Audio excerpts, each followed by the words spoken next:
Hola,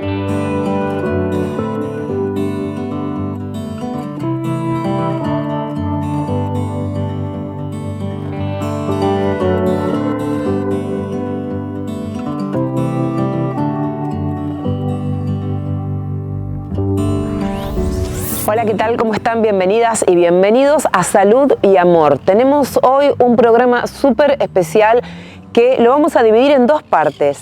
Hoy presentamos la primera parte de cuidados paliativos e internación domiciliaria.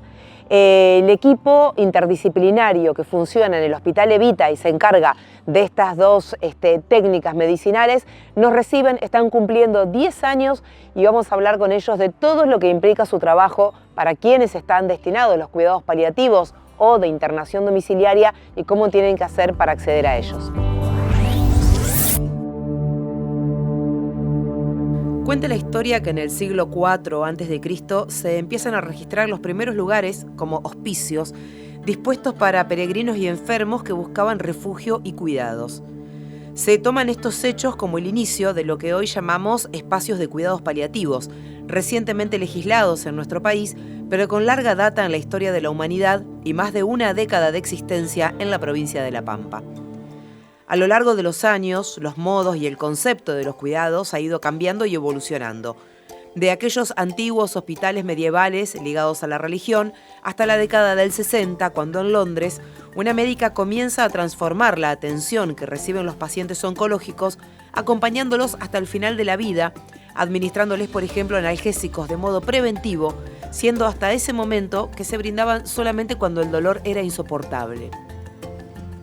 A raíz de estos hechos se empieza a estudiar y visibilizar la importancia de acompañar los procesos de duelo en pacientes y familiares, para finalmente, en 1974, hablar de cuidados paliativos de la mano del profesor Mount en Canadá.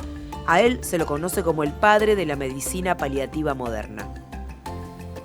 Estos cuidados avanzaron y se extendieron por todos los continentes, llegando hoy a ser, por ejemplo, en nuestro país, un derecho adquirido y garantizado a través de la Ley Nacional 26.678, a la cual adhiere la provincia de La Pampa. Aquí en nuestra provincia, el Hospital Evita cuenta con un equipo multidisciplinario, un equipo modelo en su abordaje hacia los cuidados paliativos. Médicos, médicas, psicóloga, trabajadora social, kinesióloga, enfermeras y personal administrativo llevan adelante una tarea ejemplar que compartimos hoy en Salud y Amor.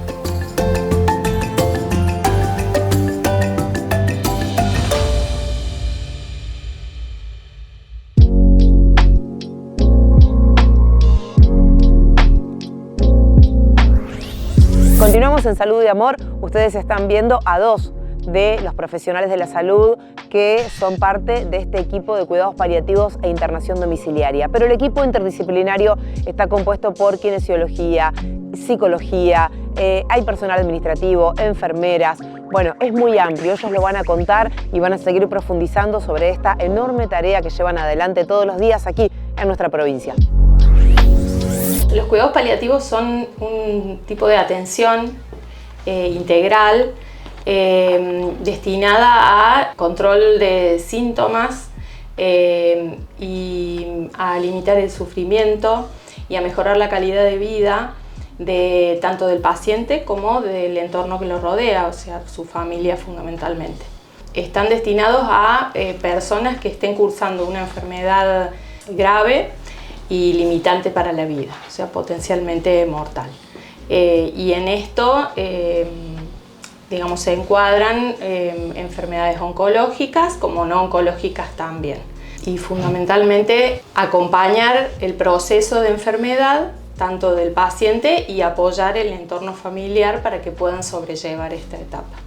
Ustedes son una unidad de internación domiciliaria y cuidados paliativos. Internación domiciliaria implica que están también en la casa del paciente, digo, en contacto con su entorno directamente.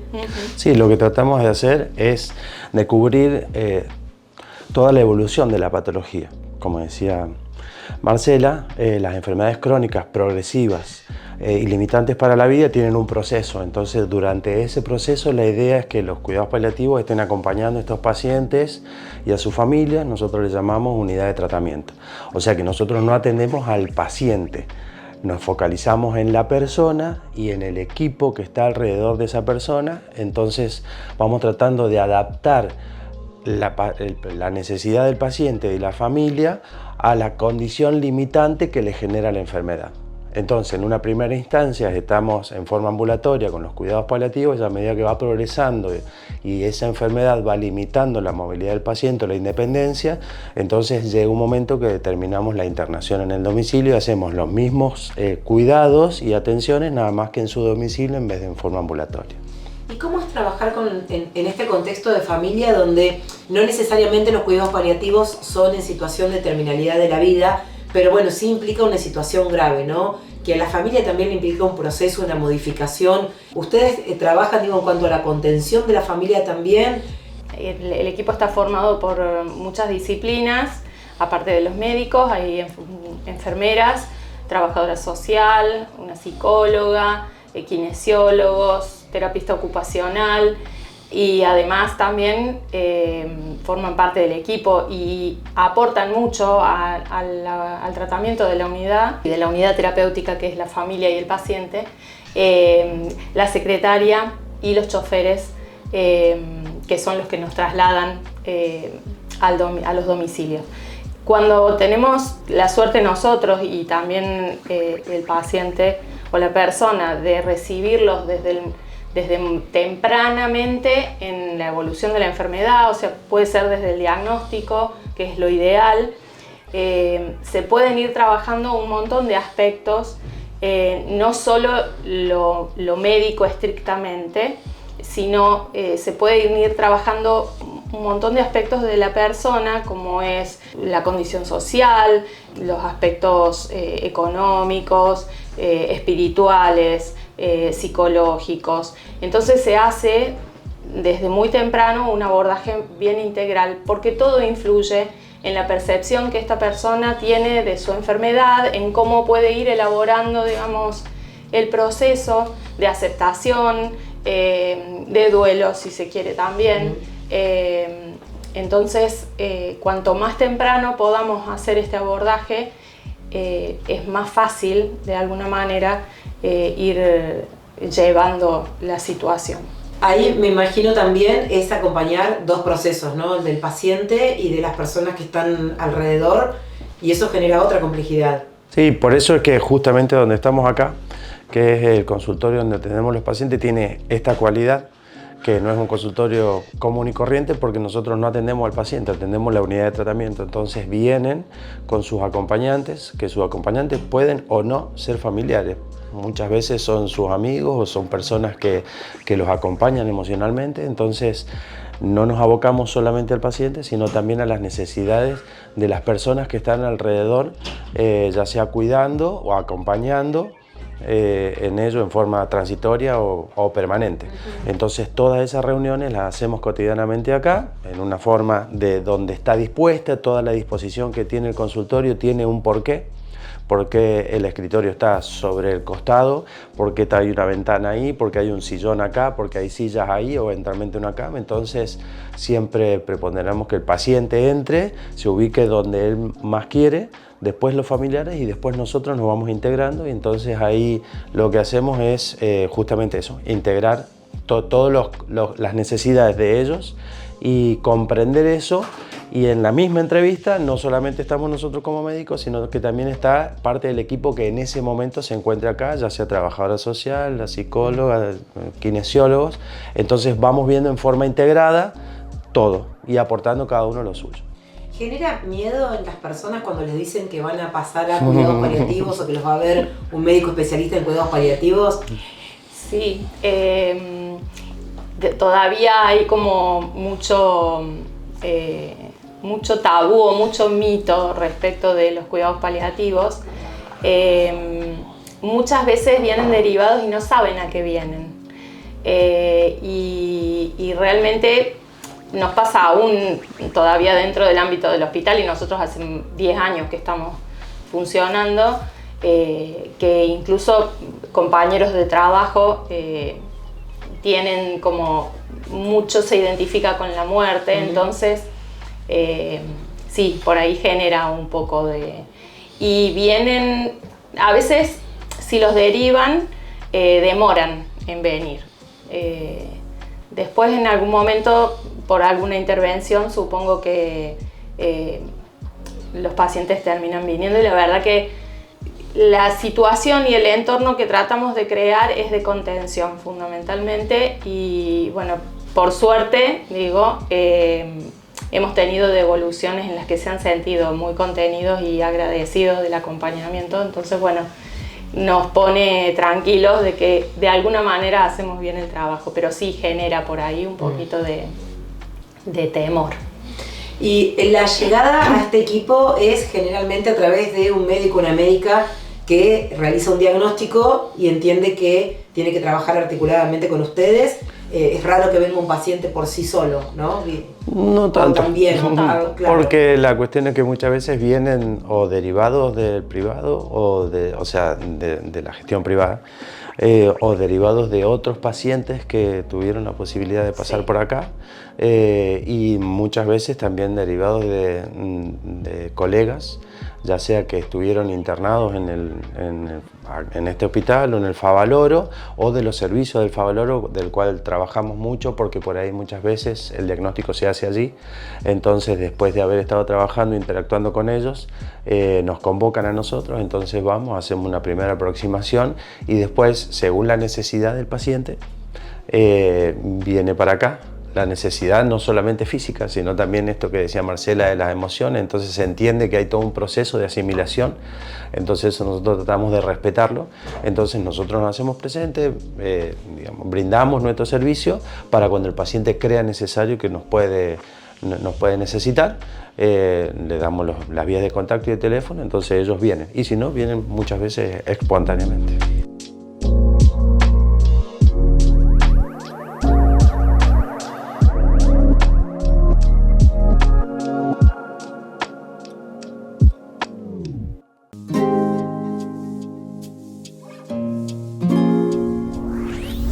Estamos en Salud y Amor como todos los lunes, a partir de las 5:30 de la tarde en la pantalla de la televisión pública pampeana. Recuerden, ahora vamos con nuestro último bloque, pero el próximo lunes tenemos la segunda parte de cuidados paliativos.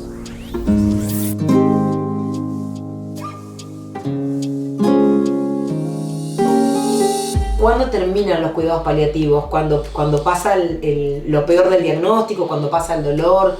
¿Hasta cuándo se sostiene ese tratamiento? En realidad, digamos, el abordaje se hace, digamos, continuado, puede tener, digamos, periodos en los que uno se aleje un poco, si el paciente está bien, si se recuperó de su enfermedad, bueno, se puede dar el alta. Pero en general, el final de los cuidados paliativos generalmente termina después del fallecimiento del paciente y continúa por un breve periodo haciendo el abordaje del duelo de los familiares. Mientras el proceso se mantiene estable de alguna manera y se prolonga el proceso de enfermedad con cierta estabilidad, a veces el paciente solo se retira y vuelve de manera espontánea cuando va necesitando, sobre todo pacientes que no hayan requerido mucho control de síntomas o solo el abordaje, digamos, del proceso, que no tengan mucha medicación, que muchas veces es lo que los trae de nuevo para buscar las recetas. Entonces se hace medio como a demanda muchas veces el acompañamiento. A veces vienen, a veces se van, vuelven a aparecer, pero es como bastante libre. Obviamente que hay pacientes que requieren un abordaje más intensivo, más cercano que otros pacientes, pero es bastante dinámico de alguna manera. Entre los servicios, no sé si es la palabra correcta, principales que ofrecen los cuidados paliativos, me dirán ustedes si es lo correcto, están, bueno, la fisioterapia, la atención psicológica que ustedes decían, brindar opioides para calmar momentos de dolor, de malestar, pero también me llamó la atención que leía cuando hablaban del malestar físico y emocional, y ahí también se hablaba del respeto a las creencias de las distintas personas que pueden llegar en busca de estos cuidados. ¿Cómo se trabaja desde ese lugar? Digo, ¿existe esto? Que me imagino que sí, porque aparte cuando se viene con un temor del fin de la vida, se pone en movimiento todo ese sistema de creencias, previo o no, ¿verdad? ¿Se pone mucho en juego en el consultorio? Sí, casi que sería lo básico para tratarlo. Nosotros lo vamos dividiendo, o sea, por una cuestión organizativa, en la medicina siempre todo se subdivide para poder contemplar todas las necesidades. Entonces, particularmente en los cuidados paliativos se llama dimensiones. Entonces, la dimensión física, está la dimensión espiritual, la dimensión económica. O sea, en realidad los cuidados paliativos no escapan a lo que normalmente es la vida. Claro. Entonces, no solamente se afecta por una patología orgánica el cuerpo, o sea, entendiendo por patología orgánica, por ejemplo, un cáncer, o una insuficiencia cardíaca, o una diabetes, o una artritis reumatoidea. Porque no solo, o sea, afecta al cuerpo, pero no solamente al cuerpo. Entonces, ese paciente en un contexto emocional, en un contexto social, sobre todo en un contexto económico, un paciente que transcurre por una enfermedad limitante para la vida, tiene que eventualmente dejar de ser productivo porque no puede trabajar. Muchas de las familias, cuando son cabezas de familia, pero si no, las funciones que tienen las tienen que empezar a limitar. Entonces, todo eso se tiene que reestructurar. Por eso es el objetivo del equipo interdisciplinario, para volver a reestructurar o salir de lo que sería el sistema, como lo entendemos, y entonces empezar a generar un propio sistema. Y en ese propio sistema es muy difícil poder saber cómo reestructurar la vida personal, familiar, social, económica, espiritual. Entonces, por eso es que es la necesidad dentro de los cuidados paliativos la interdisciplina dinámica, podríamos decir, donde en el mismo momento abordamos todas las especialidades a la unidad de tratamiento. Y con eso vienen los tratamientos complementarios, donde entendemos por tratamientos complementarios y no alternativos. Alternativos cuando uno suplanta un tratamiento por otro, y el complementario es cuando complementa el tratamiento de base. Entonces, en estos tratamientos complementarios existen un montón de disciplinas que también pueden ayudar positivamente a la unidad de tratamiento para sobrellevar esta reestructura. Bien. Entonces, ahí ya se amplía mucho más el rango, y todo eso es en base a la necesidad de esta unidad de tratamiento, digamos, ¿no? Tanto del paciente como de sus familiares. Decía esto de los tratamientos alternativos y complementarios, y me imagino que hoy también aparece mucho hemos hablado en otras entrevistas de cuánto preocupa en el sistema médico lo alternativo sobre todo, y en lo complementario es, bueno, si le hace bien y no intercede con el tratamiento, como, bueno, está bien, ¿no? Y ahí aparecen como distintos tipos de, no sé si de terapia o de recursos que tienen más que ver con el bienestar emocional o con... Digamos, nosotros tratamos de asesorar en ese sentido a la persona y a la unidad de tratamiento, en que lo complementario, digamos, muchas veces, y la mayoría, tiene un aval científico que hace que uno pueda incorporarlos dentro del tratamiento o del plan que se haya pautado. En cuanto a lo alternativo, hablamos más que nada de toda esta cuestión medio como mágica y que se presenta, y fundamentalmente en esto, si el paciente como que adhiere a eso, tratar de aclarar que mientras no abandone, digamos, el plan terapéutico que ya tiene planteado o instaurado, siempre y cuando no interfiera tampoco, lo puede hacer. Por ahí hay un montón de cuestiones en esto que bueno, que si van a interferir, de ahí también está nuestra responsabilidad en asesorarlo de qué puede hacer y qué no, y qué le va a dar resultado, porque muchas veces en la desesperación por revertir esta situación adhieren a un montón de cosas que no tienen, y gastan mucho dinero también en esto, y muchas veces la situación no es la más adecuada, digamos, para afrontar. E invierten mucho emocionalmente. Emocionalmente también. Entonces, cuando uno, es como pasa en la medicina, cuando nosotros solicitamos un método complementario, una resonancia, una tomografía, un laboratorio, nosotros vamos a tomar una conducta posterior a eso. Particularmente nosotros, por lo general, no recurrimos a eso, porque muchas veces la conducta no va a ser una internación en terapia, sino que va a ser reestructurar, seguir en este proceso de reestructuración según la necesidad del paciente. Entonces le explicamos esta cuestión de que los métodos complementarios muchas veces no nos van a hacer tomar una conducta, porque dentro del imaginario, cuando uno va al médico, necesita dos cosas: métodos complementarios y medicamentos.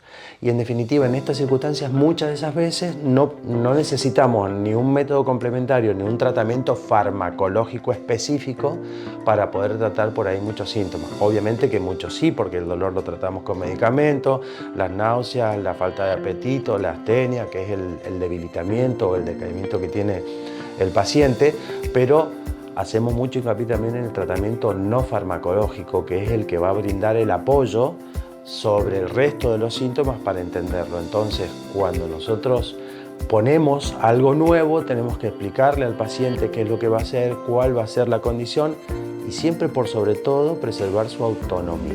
El paciente debe decidir qué es lo que va a querer y qué es lo que no va a querer, y la única forma de ser autónomo es tener conocimiento sobre lo que uno va a hacer.